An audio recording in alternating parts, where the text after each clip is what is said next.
तो हेलो दोस्तों, आज के हम इस वीडियो में फिर से बिहार बोर्ड गोधली हिंदी का 10th क्लास का हम दूसरा चैप्टर करने वाले हैं, जिसका नाम है विष के दांत है। और इसका लेखक कौन है? तो इसका लेखक है विनोद कुमार शुक्ल जी है जो इसका लेखक है। तो ये बहुत इंपॉर्टेंट क्वेश्चन है। बिहार बोर्ड में 2 से 3 क्वेश्चन इसमें से पूछा जाता है। तो चलिए बिना टाइम गवाए वीडियो को स्टार्ट करते हैं। जल्दी जल्दी हम करेंगे। अगर एक बार में याद नहीं होता है तो दोबारा आप वीडियो देख सकते हैं, जिससे आपको याद करने में आसानी हो। तो चलिए वीडियो को स्टार्ट करते हैं। तो हमारा फर्स्ट क्वेश्चन कहता है विष के दांत पाठ के लेखक कौन है? विष के दांत है जो पाठ के लेखक कौन है? तो वो है नलिन विलोचन शर्मा जी है। ऑप्शन नंबर सी होगा बिल्कुल राइट आंसर। उसके बाद दूसरा नंबर सवाल है नलिन विलोचन शर्मा का जन्म कब हुआ था? नलिन विलोचन शर्मा का जन्म 18 फरवरी 1916 ईस्वी में हुआ था। 18 फरवरी 1916 ईस्वी में हुआ था। ऑप्शन नंबर ए बिल्कुल राइट हो जाएगा। उसके बाद हमारा यहाँ पे 3 नंबर सवाल कहता है। 3 नंबर सवाल है नलिन विलोचन शर्मा के पिताजी का क्या नाम था? नलिन विलोचन शर्मा जी के पिता का जो नाम था वो था राम अवतार शर्मा था। ऑप्शन नंबर ए होगा बिल्कुल राइट आंसर, राम अवतार शर्मा। उसके बाद अगला क्वेश्चन है, चौथा नंबर है। चौथा है नलिन विलोचन शर्मा के माता का नाम क्या था? ये दोनों क्वेश्चन बहुत ही इम्पोर्टेंट है। नलिन विलोचन शर्मा के माता का नाम हमसे पूछ रहा है, तो उनका नाम क्या था? Ratnavali Sharma. Ratnavali option number A में है, Ratnavali Sharma. Option number A बिल्कुल राइट हो जाएगा। उसके बाद 5वां नंबर सवाल कहता है। 5वां नंबर सवाल है दृष्टिकोण किसने लिखा है? ये दृष्टिकोण किसने लिखा है? 2 से 3 बार ये पूछ चुका है सवाल। तो दृष्टिकोण किसने लिखा है? तो ये किसने लिखा है दोस्तों? तो नलिन विलोचन शर्मा जी ने लिखा है दृष्टिकोण। छठा नंबर सवाल कहता है मानदंड किसने लिखा है? मानदंड किसने लिखा है दोस्तों? तो नलिन विलोचन शर्मा जी ने लिखा है। बहुत ही इंपॉर्टेंट क्वेश्चन है, ये सब आपको याद रखना है जरूर से जरूर। और यहाँ पे है साहित्य का इतिहास दर्शन किसने लिखा है? साहित्य का इतिहास दर्शन किसने लिखा है दोस्तों? तो वो है नलिन विलोचन शर्मा जी ने लिखा है। ऑप्शन नंबर सी होगा बिल्कुल राइट आंसर। उसके बाद 8वां नंबर सवाल कहता है। 8वां नंबर सवाल है विष के दांत पाठ क्या है? विष के दांत पाठ क्या है? निबंध है, व्यक्ति चित्र है, कविता है या कहानी है? तो नलिन विलोचन शर्मा विष के दांत है जो हमारा निबंध हो जाएगा, सॉरी कहानी होगा। विष के दांत हमारा कहानी हो जाएगा, सॉरी। उसके बाद अगला है 9 नंबर सवाल कहता है। 9 नंबर है नलिन विलोचन शर्मा का जन्म कहाँ हुआ था? नलिन विलोचन शर्मा जी का जन्म हुआ था कहाँ? तो पटना में हुआ था। ऑप्शन नंबर ए बिल्कुल राइट हो जाएगा। उसके बाद अगला है हमारा 10 नंबर सवाल कहता है सेन साहब के कितने लड़कियां थी? सेन साहब की कितनी लड़कियां थी? ये आपको स्टार लगा लो, डबल स्टार है। सेन साहब की कितनी लड़कियां थी? तो वो क्या थी? 5 थी लड़कियां सेन साहब की। अगर आपने कहानी पढ़ी होगी तो आपको पता होना चाहिए। 11 नंबर सवाल हमारा है बोखा यहाँ लिखाया है लेकिन खोखा होगा, टाइपिंग मिस्टेक। खोखा का दूसरा नाम क्या था दोस्तों? तो खोखा का दूसरा नाम कासू था। ऑप्शन नंबर बी बिल्कुल राइट हो जाएगा। उसके बाद 12 नंबर सवाल कहता है। 12 है कासू विस्का यहाँ पे किसका पुत्र था? कासू है जो किसका पुत्र था? किसका पुत्र था? कासू हमारा जो है सेन साहब का पुत्र था। कौन? तो कासू। उसके बाद 13 नंबर सवाल है हमारा गिरधर लाल सेन साहब के फैक्ट्री क्या था? गिरधर लाल के फैक्ट्री का क्या चीज का फैक्ट्री था? तो वो किसका था? तो किराना का फैक्ट्री था। 14 नंबर सवाल कहता है मदन किसका बेटा था? मदन किसका बेटा था दोस्तों? तो वो गिरधर लाल का बेटा था। 15 नंबर सवाल देखते हैं। 15 नंबर सवाल कहता है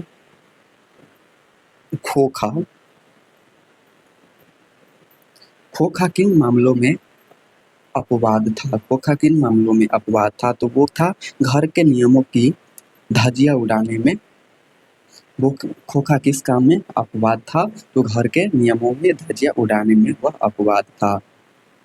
अगला है 16 नंबर सवाल कहता है खोखा के दांत किसने तोड़े थे?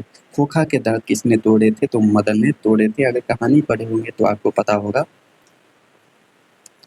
मदन ने खोखा खोखा के कितनी दांतें तोड़ी थी, तो 2 दांत तोड़ दिया था। खोखा के कितनी दांतें तोड़ी थी, 2 दांत। उसके बाद 18 नंबर सवाल कहता है सेन साहब की नई मोटर कार कितने की थी।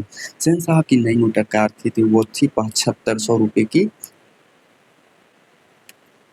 19 नंबर सवाल कहता है 19 नंबर सवाल सेन साहब की मोटर कार किस रंग की थी। सेन साहब की मोटर कार किस रंग की थी, तो वो काले रंग की थी, काला था। ये आपको डबल स्टार लगा लो। ये 4 से 5 बार बिहार बोर्ड ने पूछा है क्वेश्चन को। सेन साहब खोखा को क्या बनाना चाहते थे। देखिए सेन साहब खोखा को क्या बनाना चाहते थे, डॉक्टर, इंजीनियर, पत्रकार, खिलाड़ी। तो ऑप्शन नंबर बी होगा राइट आंसर, इंजीनियर बनाना चाहते थे। अगला है 21 नंबर सवाल कहता है सेन साहब के आंखों का तारा कौन था। सेन साहब के आंखों का तारा, ये डबल स्टार लगा लीजिए, 3 स्टार। ये बहुत इंपॉर्टेंट है, 2026 के लिए बहुत ही इंपॉर्टेंट क्वेश्चन है। सेन साहब के आंखों का तारा कौन था, तो वो था कौन, खोखा था जो सेन साहब के आंखों का तारा था। अगला हमारा है 22 नंबर सवाल कहता है सेन साहब किस तरह के आदमी थे। सेन साहब किस तरह के आदमी से, तो वो थे क्या, तानाशाह थे, बहुत ही रईस आदमी थे। 23 नंबर सवाल कहता है 23 कहता है मदन और कासू के बीच झगड़े का क्या कारण था। मदन और कासू के बीच जो झगड़ा था उसका कारण क्या था, तो लड्डू का खेल की ललक, लड्डू का खेल खेलता था, उसी के कारण मदन और कासू को बार बार लड़ाई होता था। उसके बाद 24 नंबर सवाल कहता है 24 कहता है मदन के लिए क्या खाना मामूली बात है। मदन के लिए क्या खाना मामूली, प्यार, दुलार, मार, दुख। तो यहाँ पे हमारा होगा मार। किसी से भी मदन के लिए क्या खाना, मदन मार खा जाता था। ऑप्शन नंबर बी होगा ना, बिल्कुल right answer option number B.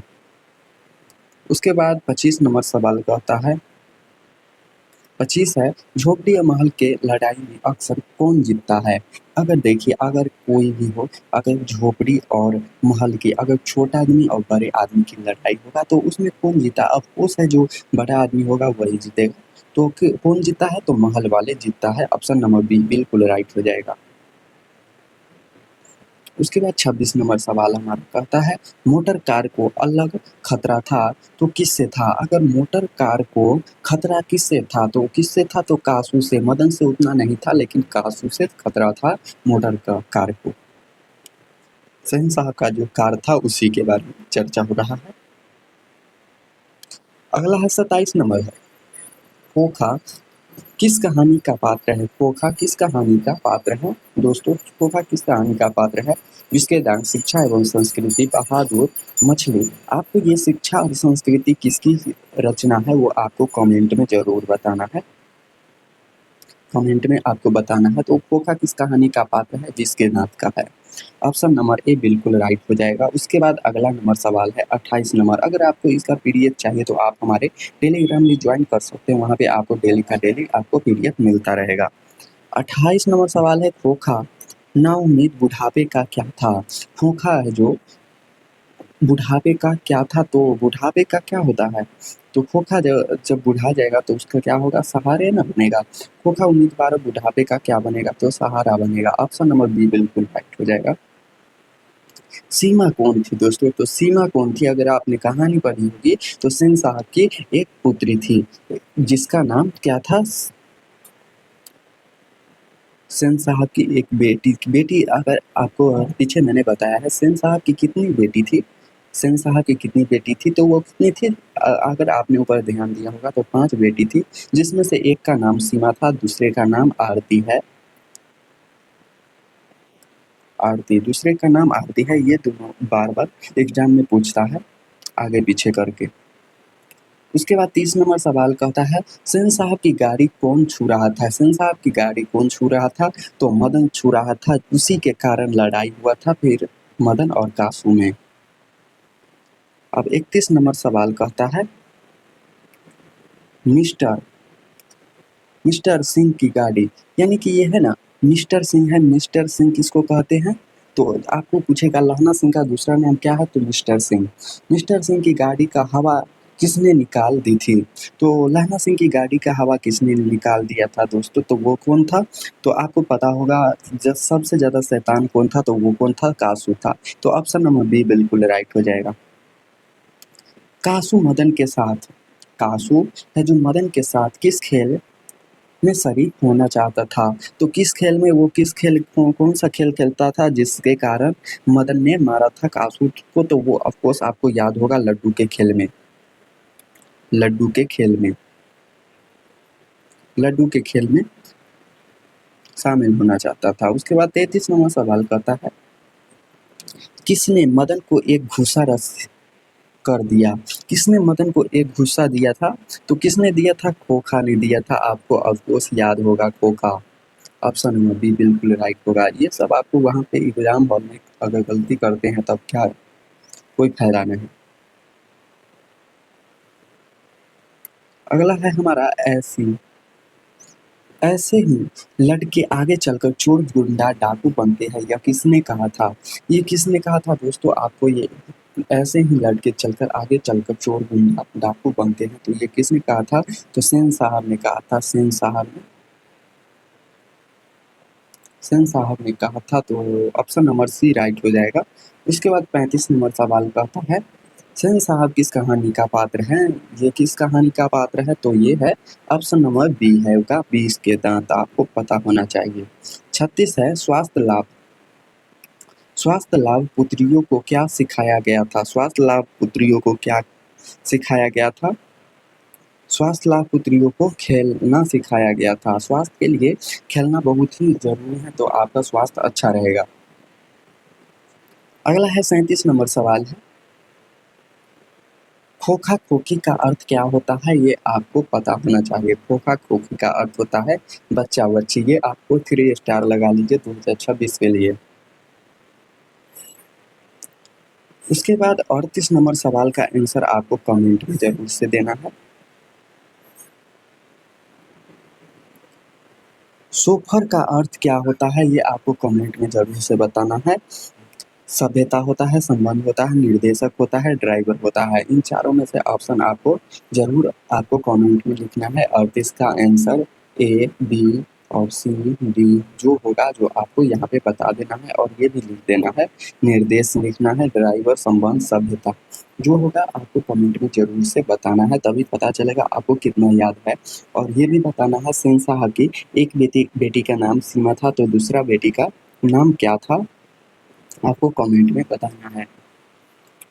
और इसका पीडीएफ आपको मेरे टेलीग्राम पर मिल जाएगा। पीडीएफ वहाँ से जाके आप डाउनलोड करके 2 से 3 बार प्रैक्टिस भी कर सकते हैं। और अगर एक बार में आपको याद नहीं होता है तो दोबारा आप पढ़ के याद कर सकते हैं।